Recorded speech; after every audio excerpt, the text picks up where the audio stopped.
Rob from Georgia here with you, aka VHS82 apostrophe, about to start a brand new shelf by shelf. These are the DVDs. Start at the top, work our way down. They're ordered by distribution company, alphabetically ordered within said distribution company. To the best of my ability, it's not perfect, so don't poke holes. It is what it is. It works for me. Got a great series on my YouTube channel, Space 1999, about 3 or 4 episodes in. We got my top 100 personal best horror films ever. That just started, got the first one up, 191. What else? I got stuff down there, man. Go down and take a freaking look. I got my trip to Fulci Cemetery, Evans City, where Night of the Living Dead was shot, that cemetery, driving up the road. I got BodyBags. I'm the Wednesday reviewer. I got the Black and White Nights commentary sessions with Glenn, aka BDG Reviews, our Monday reviewer. There's stuff, man. There's stuff going on. And I got another idea on the back burner. I need to do a little prep for that, and we'll see where that goes. But check the things out that I've done, shelf by shelf, DVD. Let's get it on. All right, guys, let's get right into this, man. Right off the top here, volumes 1 and 2 of what we call the Video Nasties, the definitive guide, its follow-up. Man, just an awesome two-piece sort of resource guide as to what this era was all about, man.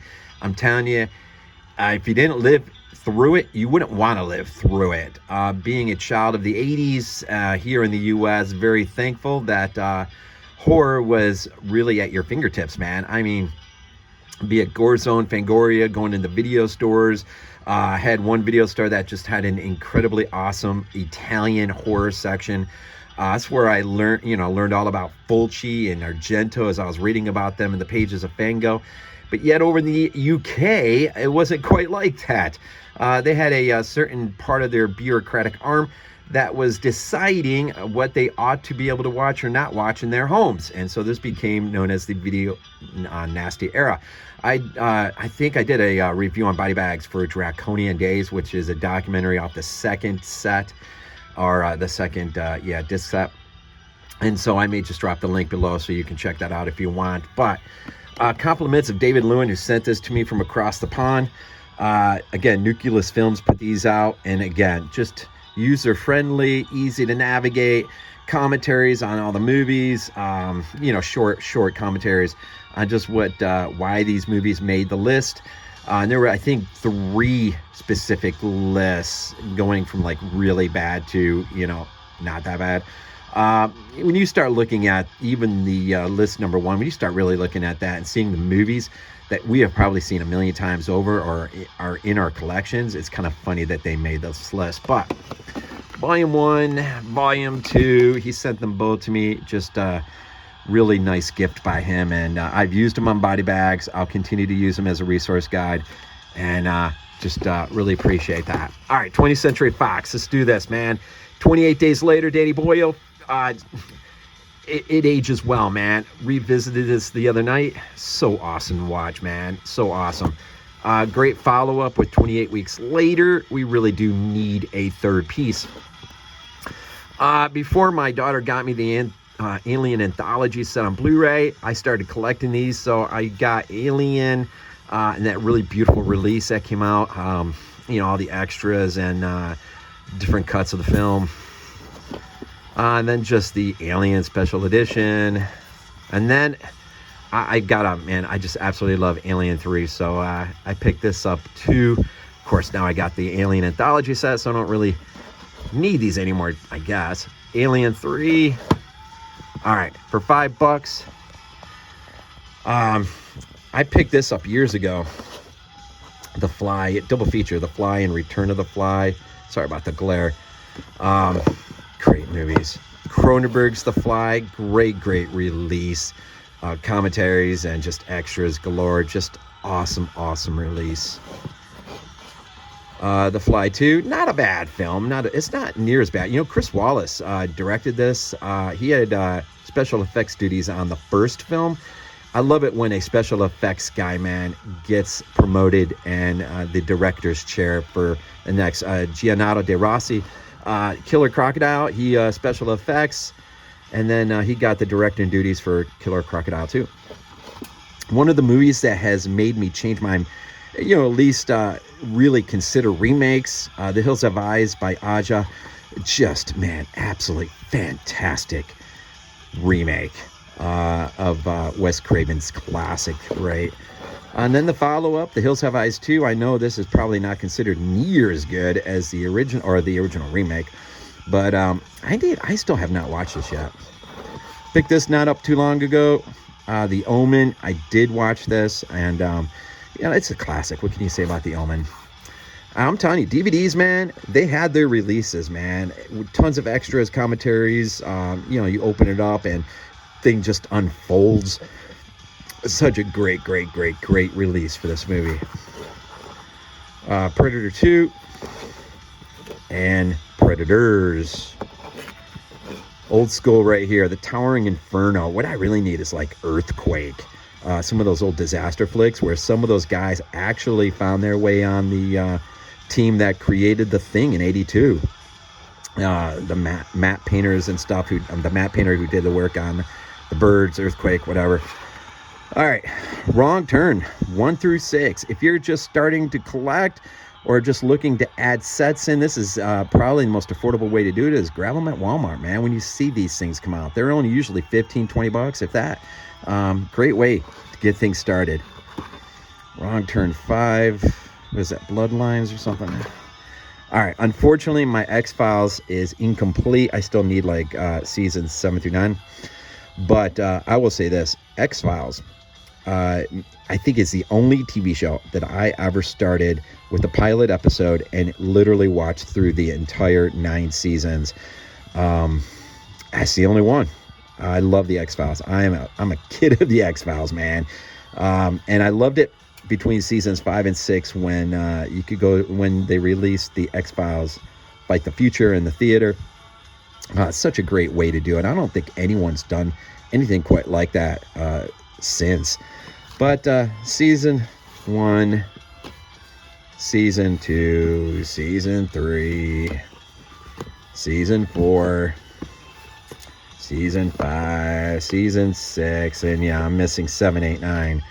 And then, of course, Fight the Future. And then, I know a lot of people hate on this one. I Want to Believe. I don't know why, man. This one, I love the opening. When Mulder's throwing the pencils, sticking the pencils in the ceiling. I actually dig this movie, man. I really do for what it is. I really do. I wish they would do another one.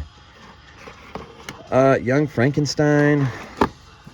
Okay, my only 88 release of Prison. Just such a fun movie. I had the theatrical poster of that on my wall as a kid. All right, here we go. Shoot, what is this?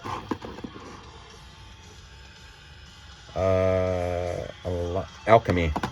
So Howl, I think that's a Dollar Tree pickup. Then let's see here.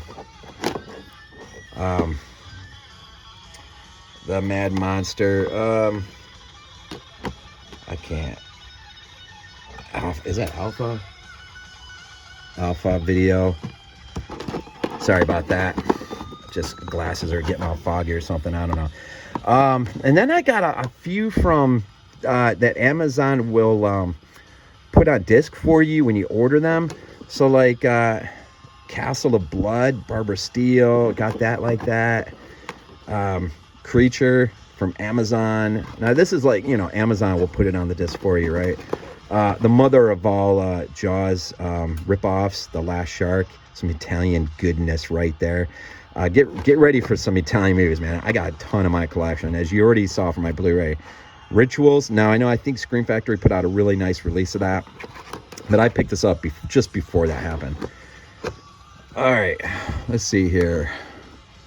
Amblin Entertainment. It's the only one I have from them. Arachnophobia. And then Anchor Bay.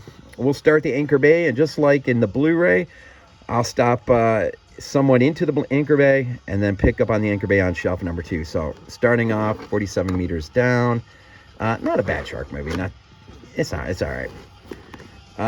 The bootleg edition of Army of Darkness. I freaking love this movie. Or yeah, the official bootleg edition, the director's cut. Man, this movie, man, I love Evil Dead 2, love Evil Dead, but Army of Darkness, man, it's just so much fun. Yeah. Now this, I had for years kept my eyes open for this, and this was by Anchor Bay. This was what I wanted, but I could never find it, out of print. And if it did show up on Amazon, way too much money. And then one day, man, I'm at Second and Charles, man, I couldn't believe it. I want to say like $3 I picked this up. It pays to go out and hunt. You never know. And there's a few of those I'll have in my collection that you find like this, man. Stephen King's Children of the Corn. Great movie, man.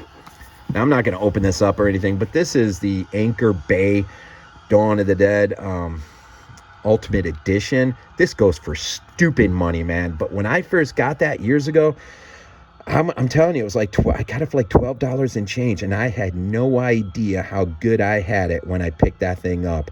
But when I see it at the stupid prices I see today, I'll never get rid of that, man. I will have this in my collection forever.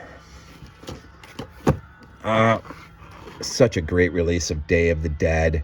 That pulls out lots of extras, commentaries. I haven't watched that in a while.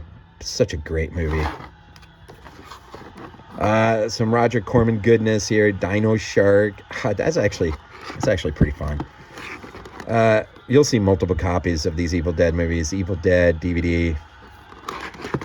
And let's see here. Adam Green's Frozen. Dude, I'm telling you, man, the setup for this movie is so stinking. This could really happen. I don't care.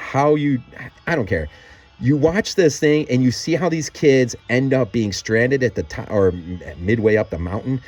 That could happen, and it's scary, man. It is scary.